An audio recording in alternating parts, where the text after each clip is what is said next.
பிரவீனா சைடில் அவங்க சைடில் கேட்டோம், தயாரிப்பாளர் சைட்லையும் கேட்டோம். அவங்க கேட்குறது என்ன, தயாரிப்பாளர் சைடில் இவங்க திடீர்னு நடிக்க மாட்டேன்னு சொல்லிட்டாங்க. அப்போ அவங்க சடனாக வந்து ப்ரொடியூசர் சைட்லேருந்து கொடுத்தது. ஆக்சுவலி ப்ரொடியூசர்ஸ் தயாரிப்பாளர் சைடில் தான் ஃபஸ்ட் ரெட் கார்டு போட்டது. எப்போ பொதுக்குழு நடந்தாலும் பிரச்சனை பண்ணுறதுக்குனே சில பேர் சும்மா கான்ட்ரவர்சி ஏதாவது பண்ணால் நம்ம முகம் வெளில தெரிஞ்சுட்டே இருக்கணும். அவர் வேணுனே பண்ணுற விஷயம் தான். ஒரு 4 பேர் மட்டும் சேர்த்து கிட்டத்தட்ட ஒரு 260 பேர் அந்த இடத்துல ஒரு 250 பேர் வந்து அவங்கள எதையும் கேட்க விடாமல் ஒரு பொதுக்குழு டிஸ்டர்ப் பண்ணுற மாதிரி அவங்க பண்ணுறது எல்லாமே நடந்த விஷயம் தான். ஸோ அட்லீஸ்ட் ஒரு 50 எபிசோட் 100 எபிசோட் நடிச்சு கொடுத்தாலும் நாங்கள் அதுக்கப்புறம் நாங்கள் மாற்றிக்கிறோம். டெலிகாஸ்டே ஆகலை. இப்போ தான் ஒரே ஒரு ப்ரோமோ வந்திருக்கு. அப்படின்னா எங்களுக்கு லாஸ் ஆகுது. அந்த லாஸ் அவங்க காம்பன்சேட் பண்ணுவாங்கன்னு அவங்க கேட்குறாங்க. அது அவங்களுக்கு எனக்கு இஷ்டம் இல்லை. தயாரிப்பாளர்கிட்ட பேசும்போது நஷ்டம் யாருக்கு? காவல்துறை மேடையில் ஏற்றி வச்சு எந்த பொதுக்குழுலையாவது வந்து காவல்துறை மேடையில் வச்சு பண்ணுவாங்களா? அதுக்கான வீடியோஸ் என்கிட்ட இருக்குது. ஒருத்தங்களை வந்து நம்ம அவங்க மேலே ரெட் கார்டு அப்படின்னா, ரெட் கார்டுனா அவங்களை வந்து நம்ம தடை பண்ணியிருக்கோம். தடை பண்ணவங்களுக்கு எப்படி உரிமை இருக்கும்? உரிமை கொடுக்க முடியாது. புரியுது. அதான் எவ்வளோ பெரிய டைரக்டராக இருந்தாலும் நீங்கள் கம்ப்ளைண்ட் கொடுத்து ஆக்ஷன் எடுப்பீங்க. தப்பு தானே, யாராக இருந்தாலும் தப்பு தானே. நாங்கள் நிற்போம். கேட்கும் போதே எந்த பர்சன் கேட்கணும், அப்போவே வந்து இவங்க முடியாது அப்படின்ட்டு அந்த இடத்துல ஒரு நம்ம கேட் வச்சுட்டோம்னா அதுக்கப்புறம் இவங்க ஒன்றும் வரமாட்டாங்க. இல்லை ஃபோர்ஸ் பண்ணுறாங்க அப்படின்னா அது அவங்கவுங்களோட முடிவு தானே. இப்போ இதே கவர்மெண்ட் சைடில் இப்போ நம்ம முதலமைச்சரை பார்க்கும்போது கூட நாங்கள் கேட்டிருந்தோம். இதை தாண்டி நம்ம முக்கியமான ஒரு மருத்துவமனையில் பர்சன்டேஜ் கேட்டிருக்கோம். ஸோ இதெல்லாமே நம்ம பண்ணுறோம் இல்லையா. அதை தாண்டி அவங்களுக்கு வேலை வாய்ப்பு. இப்போ நீங்கள் ஒரு விஷயம் கேட்டீங்க, இந்த மாதிரி அட்ஜஸ்ட்மெண்ட் ஒரு விஷயம் வரும்போது நாங்கள் என்ன சொல்கிறோம், இப்போ அவங்களுக்கு பிரச்சனைனா எங்கே போவாங்க? அவங்களுக்கு ஒரு அமைப்பு இருந்தால் தான் அங்கே போய் அவங்க சொல்ல முடியும். எஸ்வி ரியல் எஸ்டேட் மற்றும் உங்கள் ப்ராப்பர்ட்டிஸ் வழங்கும் சிஎம்டிஏவால் அங்கீகரிக்கப்பெற்ற அனைத்து வசதிகளுடன் கூடிய வீட்டுமனைகள் ரெடியில் மாதவரம், பொன்னேரி, மீஞ்சூர் பகுதிகளில் உடனே வாங்கிட இன்றே தொடர்பு கொள்வீர். தொடர்பு கொள்ள வேண்டிய தொலைபேசி எண் 9791175755. எஸ்வி டிவி நேயர்கள் அனைவருக்கும் வணக்கம். நான் உங்கள் அபிநயா. ஸோ நம்ம நிகழ்ச்சியில் இன்னைக்கு யார் இணைந்திருக்கா அப்படின்னு பார்த்தீங்கன்னா சின்னத்திரை நடிகர் சங்கம் தலைவர் பரத் அவர்கள் தான். வணக்கம் சார். வணக்கம் சார். நீங்கள் வந்து இந்த எலெக்ஷனில் வின் பண்ணதுக்கப்புறம் நிறைய வந்து பாசிட்டிவ் கமெண்ட்ஸும் இருக்குது, நெகட்டிவ் கமெண்ட்ஸும் இருக்குது. மக்கள் மத்தியில் என்ன ஒரு விஷயம் போயிட்டுருக்கு அப்படின்னு பார்த்தீங்கன்னா, இவர் சீரியலில் பார்த்தே ரொம்ப நாள் ஆச்சு, இவர் எப்படி வந்து தலைவரானார், அப்போ இதுக்கு பின்னாடி எதுவும் ரகசியம் ஏதாவது இருக்கா? ரொம்ப ஓப்பனாகவே சொல்லணும்னா நீங்கள் ஜெயிச்சதுக்கு பின்னாடி வந்து ஆளுங்கட்சி தான் இருக்குது அப்படின்ற மாதிரி நிறைய நியூஸஸ்லாம் போயிட்டுருக்கு. ஸோ அது எந்த அளவுக்கு உண்மை, அதை பற்றின உங்களோட கருத்து என்ன சார்? ஆளுங்கட்சியா? ஆக்சுவலி எந்த கட்சியிலையும் இல்லை. ஆளுங்கட்சி அப்படின்லாம் இல்லை. இது கட்சிக்கும் சங்கத்துக்கும் சம்மந்தமே இல்லை. இதுக்கு முன்னாடி நிர்வாகத்தில் ஒரு சில பேர் கட்சியை சார்ந்தவங்க ஒரு சில பேர் இருந்திருக்காங்க. அதுக்காக கட்சி சைடில் அவங்களுக்கெல்லாம் எவ்வளோ வேலை இருக்குது. இங்கே பார்க்குறதுக்கான வேலைலாம் ஒன்றும் இல்லை. அதெல்லாம் ஒன்றும் இல்லை. ஆக்சுவலி நம்ம நடிச்சிட்டு தான் இருக்கோம். நம்ம வந்து யாரடி நீ மொழியெல்லாம் முடிச்சதுக்கப்புறம் இப்போயும் போயிட்டுருக்கு. என்ன டே ஸ்லாட் போயிட்டுருக்கு. ஆனந்தராகம் போயிட்டு இருந்தது. ஈவினிங் 6:30 தான் 3:30 மாறிச்சு. பட் ஒர்க் போயிட்டு தான் நடிச்சிட்டு தான் இருக்கேன். எல்லாமே இல்லை. அதை தாண்டி ஜெயிச்சது காரணன்றது இந்த கட்சி அப்படின்றது எனக்கு இது இல்லை. நம்ம மெம்பர்ஸ் கிட்ட வந்து எவ்வளோ நம்ம வந்து அவங்க கூட எவ்வளோ நம்ம பழகிட்டு இருக்கோம்னு ஒரு விஷயம் இருக்குது. ஒரு ஏதாவது மெம்பர்ஸ்க்கு ஒரு பிரச்சனைனா நம்ம போய் நிற்கிறது, இதெல்லாம் தான் மெயின் ரீசனாக இருக்குமே தவிர அதெல்லாம் இல்லை. அது சும்மா சொல்கிறவங்க சொல்கிறது தானே. ஓகே. இப்போ பார்த்தோம் அப்படின்னா செயற்குழு கூட்டத்தில் வந்து நீங்கள் ஆப்போசிட் கட்சியை வந்து பேசவே விடலை, ஆப்போனண்ட்டாக நின்றவங்களை வந்து பேசவே விடலை. அந்த இடத்துல வந்து நீங்கள் நம்ம தேசிய கீதமை போட்டு பேச விடாமல் ஸ்டாப் பண்ணிட்டீங்க அப்படின்ற மாதிரி ஒரு நிறைய நியூஸஸ்லாம் வந்துட்டு இருந்தது. ஸோ இதை பற்றின உங்களோட தெளிவான விளக்கம் கொஞ்சம் சொல்ல முடியுமா? இல்லையே, செயற்குழுன்றது நீங்கள் சொல்கிறது நீங்கள் போன பீரியடில் நமக்கு இப்போ தான் எலெக்ஷன் முடிஞ்சு இன்னும் எனக்கு முதல் செயற்குழுவே நான் வர 14ஆம் தேதி தான் நாங்கள் வந்து எங்களுக்குள்ளே 23 பேர் கமிட்டிக்குள்ளே வர 14ஆம் தேதி தான் பண்ண போகிறோம். செயற்குழுவாக இருக்காது. நீங்கள் சொல்கிறது வந்து கடந்த முறை நிர்வாகம் அவங்களுடைய அதுலேயும் நான் வந்து துணைத் தலைவராக இருந்தேன் வேற ஒருத்தர் தலைமையில். அதில் வந்து அந்த பொதுக்குழு பற்றி நீங்கள் கேட்குறீங்கன்னு நினைக்கிறேன். அந்த பொதுக்குழுவில் இந்த டாக் அப்பயே இருந்தது. ஏதோ தேசிய கீதம் போட்டு முடிச்சிட்டாங்க அப்படின்னு சொல்லி. அப்படி இல்லை. அது ஒரு சில கேள்விகள், அதாவது ஆப்போசிட் நின்னவங்களை பேச வரல அப்படிலாம் கிடையாது. அவங்க வந்து டீமுக்குள்ளே இருந்தவர் தான்.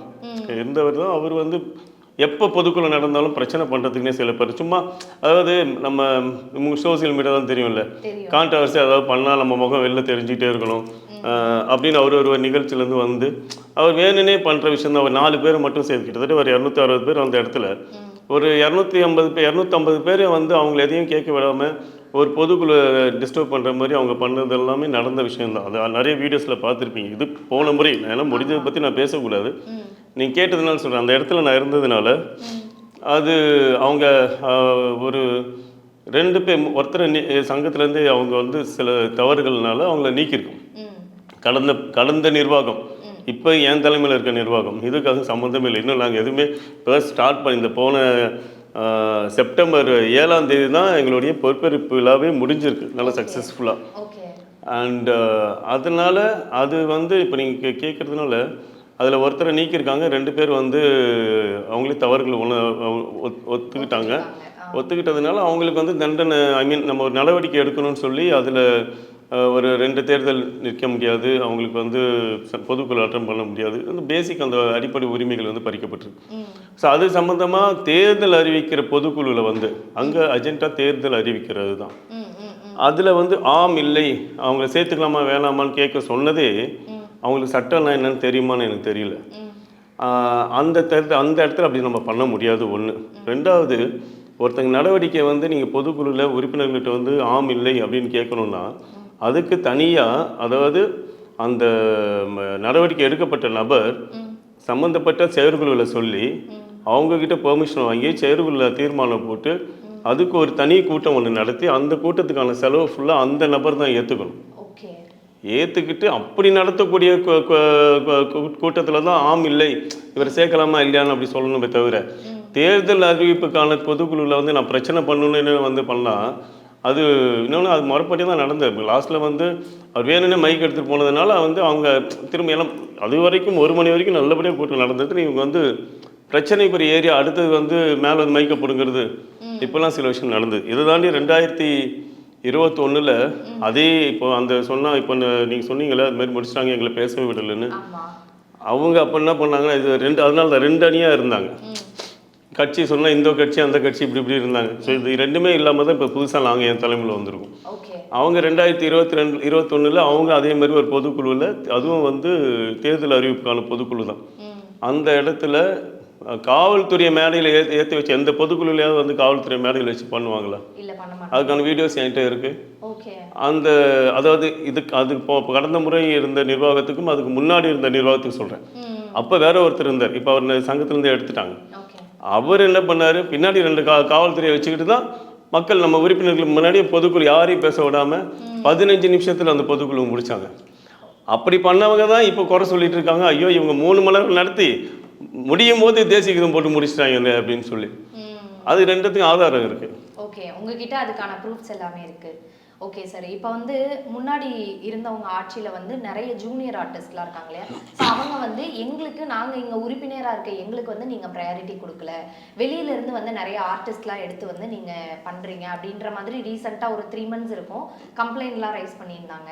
ஸோ நிறைய மீடியாஸில் எல்லாமே அது சர்க்குலேட் ஆச்சு. இப்போ நீங்கள் இப்போ நீங்கள் ஆட்சிக்கு வந்திருக்கீங்க, அந்த ஜூனியர் ஆர்டிஸ்ட்க்குலாம் நீங்கள் என்ன மாதிரியான செயல்பாடுகள்லாம் எடுக்க போறீங்க சார்?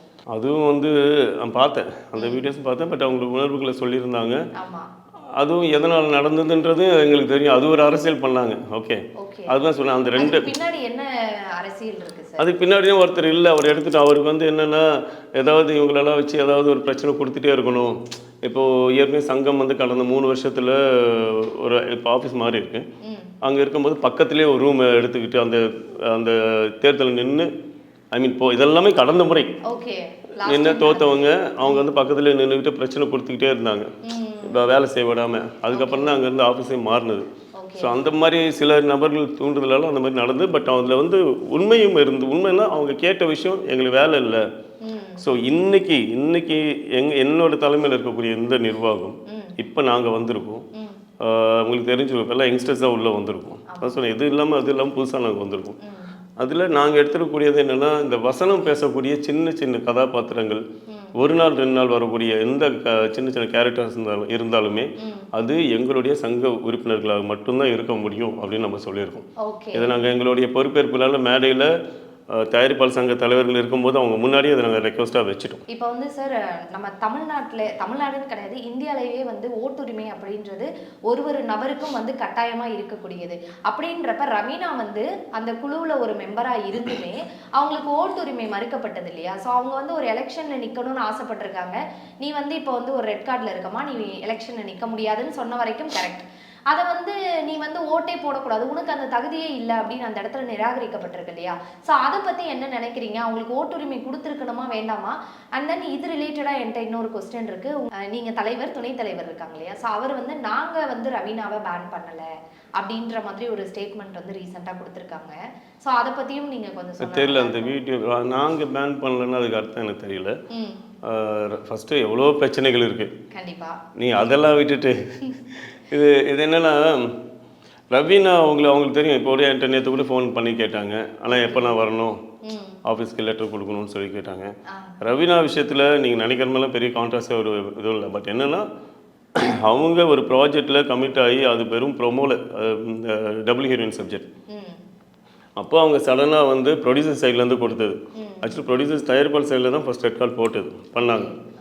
அதுக்கப்புறம் அது இப்போ அவங்க வந்து இதில் நம்ம அதுக்கப்புறம் கூட்டமைப்புன்னு இருக்காங்க. சின்ன திரை கூட்டமைப்புன்றது இயக்குனர் சங்கம், நடிகர் சங்கம், எழுத்தாளர் சங்கம், எடிட்டர் சங்கம் அண்ட் சவுண்ட், இவங்கெல்லாம் சேர்ந்து 5 சங்கம் சேர்ந்தது தான் கூட்டமைப்பு. எப்படி ஒரு பெப்சி இருக்கோ அந்த மாதிரி சின்ன திரைக்கும் வந்து ஃபெஸ்ட் அது பேர். எங்கள் கூட்டமைப்பில் அந்த கம்ப்ளைண்ட் வரவும் அதை எடுத்து நாங்கள் பார்க்கும்போது 2 தரப்புலையும் வர வச்சு பேசும்போது ரவீனா சைடில் அவங்க சைடில் கேட்டோம், தயாரிப்பாளர் சைட்லையும் கேட்டோம். அவங்க கேட்குறது என்ன, தயாரிப்பாளர் சைடில் இவங்க திடீர்னு நடிக்க மாட்டேன்னு சொல்லிட்டாங்க.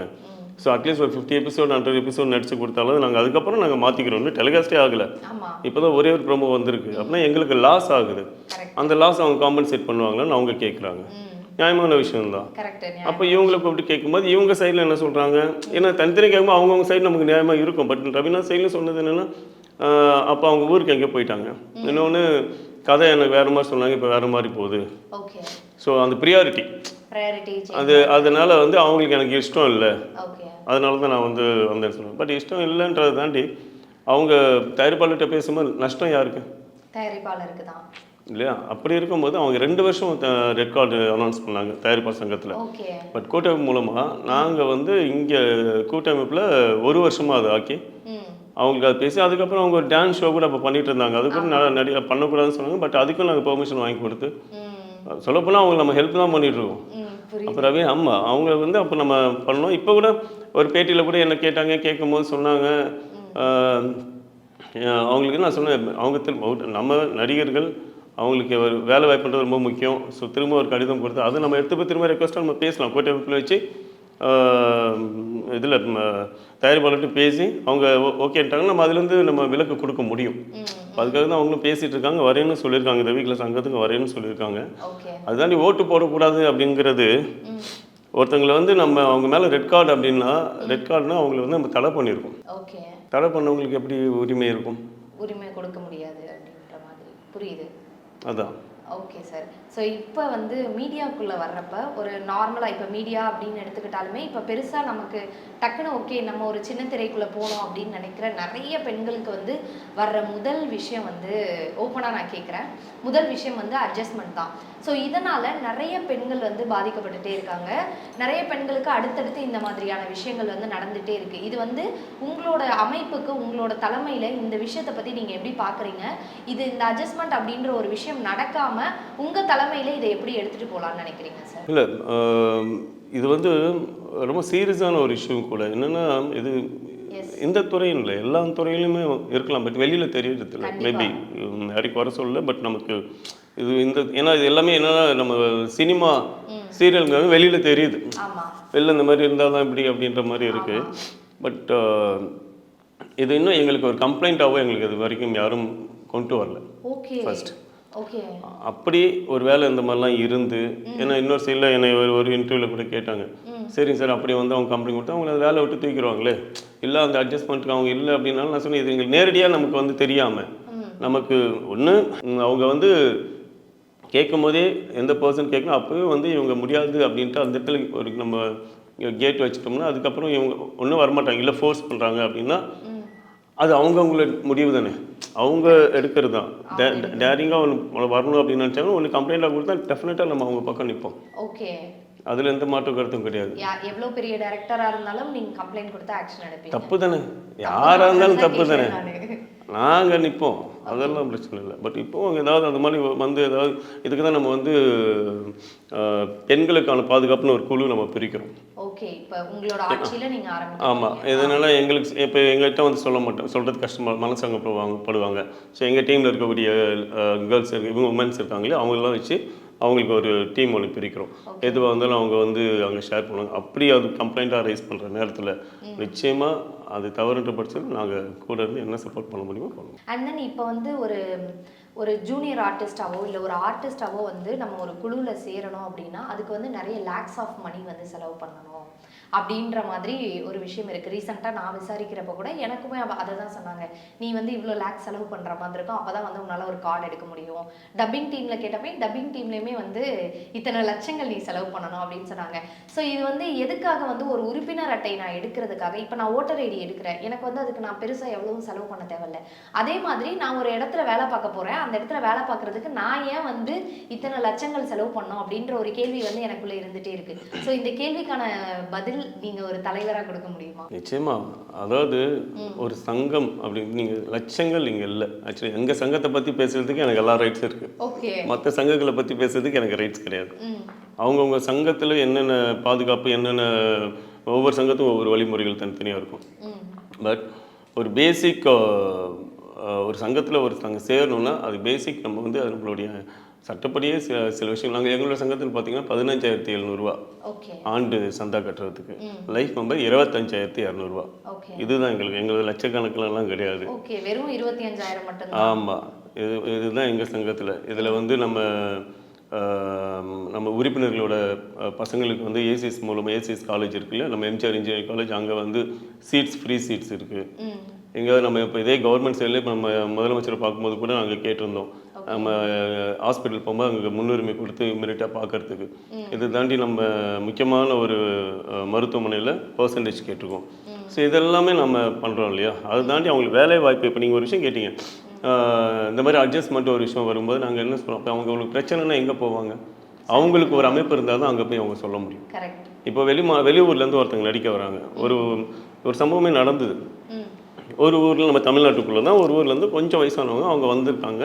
இங்கே யாருமே அவங்களுக்கு தெரியாது, அவங்க நேரடியாக படப்பிடிப்பு வந்திருக்காங்க. அவங்களுக்கு ஒரு சின்ன பிரச்சனை நடந்தது. உடனே அவங்களுக்கு சொந்தக்காரங்க இங்கே இல்லை, வேறு யாருமே இங்கே இல்லை, அவங்க தனியாக இருக்காங்க. ஸோ அர்ஜென்ட்டாகவும் அப்போ நம்ம சொல்லும்போது அடுத்த அரை மணி நேரத்தில் நாங்கள் அங்கே இருக்கோம்.